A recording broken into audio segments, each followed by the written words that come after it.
Il fut le plus grand maître du combat à main nue que le monde ait jamais connu.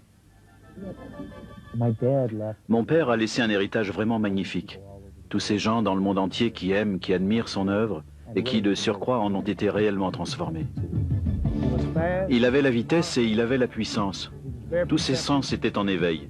Il vous voyait venir avant même que vous ayez pu décocher le coup. J'ai fait quelques combats d'entraînement avec lui. C'était comme de vouloir ligoter une ombre. Il arrivait sur vous à la vitesse d'un coup de feu. En moins de 2 ans, Bruce Lee a projeté le cinéma d'arts martiaux vers le succès mondial et s'est imposé comme le roi du genre. Mais comme la plupart des rois, il portait en lui une faille fatale qui a causé sa chute prématurée et jette un voile trouble sur sa réputation. Aujourd'hui, les faits scandaleux du plus grand mystère dans le monde des arts martiaux sont enfin dévoilés au grand jour.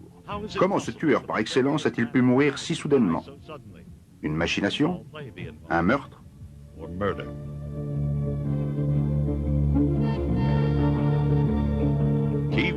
Après 20 ans de silence, des témoins clés choisissent enfin de parler et nous aident à reconstituer la tragédie des dernières heures du plus grand héros du Kung-Fu.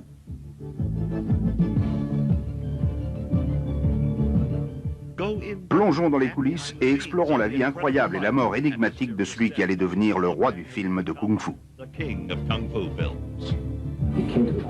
Les choses ont empiré jusqu'au point où il a fini par porter une arme. Je soupçonne qu'il a dû avoir une crise d'épilepsie avant de mourir.